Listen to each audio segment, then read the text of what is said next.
Today, we're going to be talking about 5 moves to be an unguardable wide receiver. So the first move we're going to be talking about is something called a rocker step. So this is a perfect example of a rocker step at the top of a corner route with an inside release here from Jameer Calvin. So let's break this thing down and talk about it. So this wide receiver comes up to the line, and he has a DB who's in like this outside shade catch technique. Catch technique is when this DB is sitting off maybe about 3 to 4 yards, and he's trying to make us pick a release, right? What he essentially wants Calvin to do here is just try to take off and run around him so he could get hands and force him to the sideline, not giving the quarterback any room to throw. So as a wide receiver, when we're faced with this look, we have to attack this DB's leverage and we have to close the distance with him. We want to bring the line of scrimmage to him. Now, because this DB was outside leverage, we know that he's not going to give up the outside. He is taught, don't get beat to the outside, don't give up an outside release, force everything to the inside, right? So our mindset is I'm going to attack him, give him a move, make him hold his leverage to the outside, and take this free inside release. So when you're able to stack this DB over the top and get him trailing your back hip,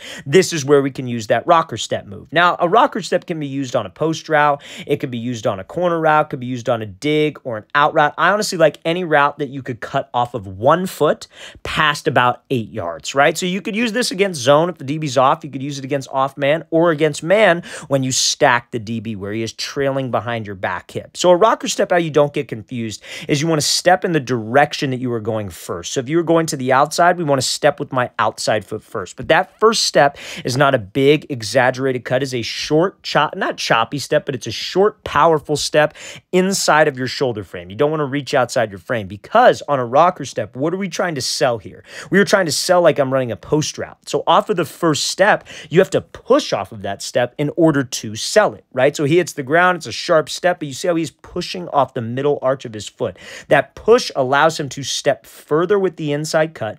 That allows him to sell more with his upper half, and that's what gets this DB to think that it's a post route and get us some more separation. So again, guys, when we do this though, that's the footwork technique. That's the lower body technique. What about your upper body? When you do this with your upper body, it's not about moving your head and shoulders. It's about moving your hips. Because a disciplined DB, especially when you have him stacked, is going to be watching your hips. So I tell my wide receivers, turn your belly button to the sideline without opening up your toe. If you keep your toe forward, you're in an explosive position to drive out. But if you're loose with the upper body, turning your belly button to the sideline, that's what can sell this thing when a disciplined DB is watching your hips. So a rocker step, a great move that all wide receivers need to learn. Again, you could use it on a post, use it on a corner, 10-yard in, or 10 to 12-yard out. So let's play it full speed one more time. Great job taking the inside release and giving that quarterback space and getting separation with that move. Now, this second move is going to be here from Tank Dell called a walk split release. So I'm sure all of you have seen a split release, but maybe not done before like this.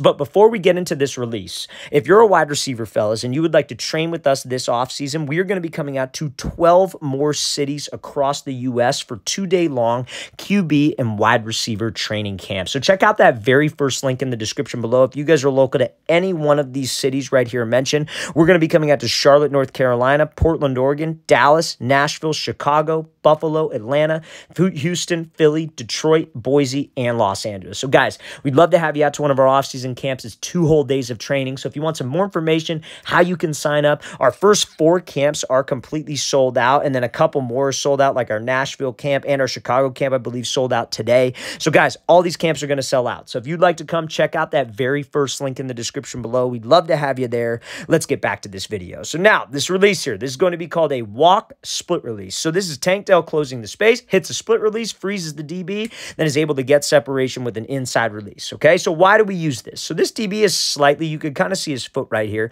but he is slightly shaded to the outside, right? So we talked about this in the last example there from Calvin. When this DB's lined up outside shade, his goal is to prevent the outside route, right? Don't let this wide receiver run to the outside. Don't let him get an outside release, right? So now, when a DB is also in catch technique, which is 2 to 3 yards away, what was his goal? He's trying to make Tank Dell pick a release. Like, I'm going to run around him so he could get hands, catch me essentially, and force me to the sideline. So what do we got to do with my release? I got to bring that line of scrimmage to him, and I have to attack him.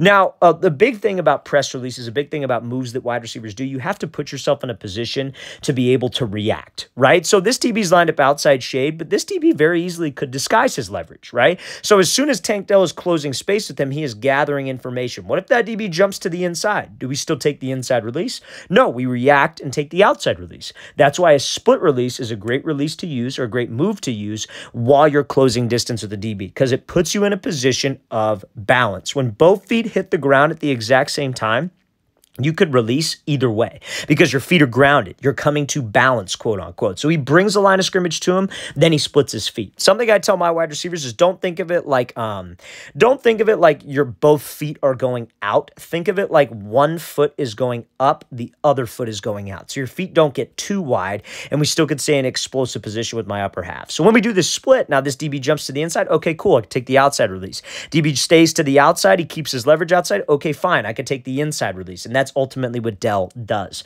But he closes space, splits. Now, the split is also for a reaction, but it's also a way to freeze the guy, right? A DB who's watching your hips and he sees both feet hit the ground at the exact same time, and there's some urgency, there's some quickness to it. You're staying in an explosive pad level position, so it's fast. That's a great way to freeze him. So the way I would teach this release is you step with your right foot first. So it's right foot, left foot, and then we split. So it's 1, 2, split, if that makes sense, right? It's kind of a tricky one to get down at first, but trust me, guys, just think of it like we're closing space and then we're hitting the split release. No different than if he's right up on the line of scrimmage and I just do a split, we're just bringing the line of scrimmage to him with my right foot. So right, left, split, then we take the inside release, outside release, depending on how the DB reacts. And again, one last thing, guys, if this DB were lined up to the inside, let's say he was inside shade, you could do the exact same thing. You could attack him inside, hit him with a split, maybe he holds his leverage, then take the outside release. So again, a walk split release or a closed distance split release is a great move that all wide receivers can learn. Now, next move to make you an unguardable receiver is going to be something called a step back release. So a step back release is incorrectly used by a lot of wide receivers, but this is ultimately a correct example. And this is a way that you can beat a physical press coverage DB who is lunging at us, right? So this wide receiver's out of the slot, not the biggest guy in the world, hits a step back release and is able to get separation on a slant. So let's talk about it, right? So a step back is exactly how it sounds. You step back with your front foot to create more space between you and the DB. I think a lot of wide receivers, what they will do is they will do this step back and they're trying to create space, but they step too far back. They do all this pointless dancing behind the line of scrimmage and they waste time. If you're going to do this step back, guys, it needs to be as quick as that split release that we were talking about. It's a quick step back and then you have to go into the route. But when you step back, again, a DB who lunges and he doesn't get hands, you see what happens with his feet. His feet get very flat. He's not in the most balanced position, especially if the guy's like overly physical. This isn't the most physical DB, but imagine those DBs who like to lunge and they like to reach and they leave their feet behind. You hit him with that step back release, he's going to be reaching and then you're gone, right? So a step back release is a great move that wide receivers can use to beat a physical DB, get up into the route, but make sure we do it quickly, okay? So now, next example here is going to be something called a peek back release. So this is a great move that all wide receivers, I feel, need to learn, especially in the red zone. And this is a perfect example of a peek back diamond release here from Davante Adams when running a slant route versus inside shade press. So let's talk about it. So this DB's here, gives him a move inside, peeks back like he's running a fade, and then is able to get separation on a slant. So let's talk about just, let's say we're not on the goal line, right? Let's say we're just in the middle of the field, opposite 40, opposite 30-yard line. You have a DB who's inside shade, and we have to run a slant. Remember, the DB's leverage dictates where he doesn't want you to go, right? So we got a DB who's inside shade. He doesn't want me to go to the inside. His goal is to prevent the inside route or inside release and force everything to where he has help, which is the sideline, right? So if we're in the middle of the field, what we're going to do is we're going to do something called the diamond release, which is where you attack for 3 hard steps at this DB's outside shoulder and outside hip. The goal is to get him to open up his hips to the fade so I could slip back underneath. I use my inside arm and swat him by. Okay, now that's not going to do us much good in the red zone because if I attack his outside shoulder really hard for 3 hard steps and I go fast, he's probably not going to bite because he's thinking like, I'm not really threatened by a deep fade. He's more threatened by a deep fade in the middle of the field. But what is he threatened by here? He's threatened by a goal line fade. So when you take those 3 steps to the outside, you see how Adams starts to peek back to the inside, selling like it's a fade. His head just slightly turns to the inside. He's thinking, oh crap, I don't want to get beat on a goal line fade. Put the brakes on and slip underneath. So a peek back move, guys, is one of the best moves that you can use in the red zone when trying to get separation on a slant route. And you could also use it when running an out route. So let's say, for example, Adams had to run like a 10-yard out from the 5-yard line, right? So he's going to break 5 yards into the end zone. He could attack this DB's leverage, push up vertical, give this little peek back.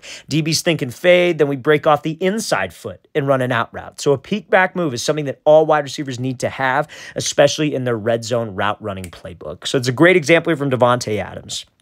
Now, next move that is going to help you be unguardable as a wide receiver is something called a trigger step. So a trigger step is something that I think what wide receivers need to be aware of, need to use on any route where they have to drop their hips. So for example, a 5-yard hitch, for example, a 12-yard stop, a 15-yard comeback, a 12-yard curl, anything where you have to drop your hips. So let's look at this route here from John Dotson. So he's pushing up vertical, puts the brakes on, and that trigger step is with his outside foot. So guys, on every single route, what are we trying to make the DB think I'm doing? And this should be a given. Trying to make him think I'm running a fade, right? So I got to make sure I run hard. I got to have good body language. I tell my wide receivers to think like you got a sled attached to you, like one of those speed sleds. If you're running with a sled, you're not running with your chest up in the air. You have a slight forward lean with your chest, right? So when you're doing that, when you have that good pad level, when you're running with long strides, when you're running hard, it makes it very tough to stop. So a trigger step is a great way to lower your center of gravity quickly so you can stop on a dime, right? So this trigger step is with his outside foot. So guys, you want to try to be as aggressive with this step as possible. I tell my receivers, you got a string attached to your chin. Somebody is pulling the string straight down, and you are trying to play musical chairs, sitting to that 90-degree angle. The more violently you could sit, the quicker you could pull that string, the quicker we are going to be able to decelerate and get separation from the DB. Because remember, why is this important, right? Obviously, stopping on a dime and making a sharp cut, that's why we need to get low, but also gives the DB less time to react. A disciplined DB is watching what, guys? We talked about this. He's watching our hips. So the slower I take with my hips, the more time he has to react. But the quicker I drop with my hips, the more violent I am with that trigger step, the less time he has to react, and I could get separation. So guys, on any route where you got to drop your hips, we need a violent trigger step to get me that extra separation.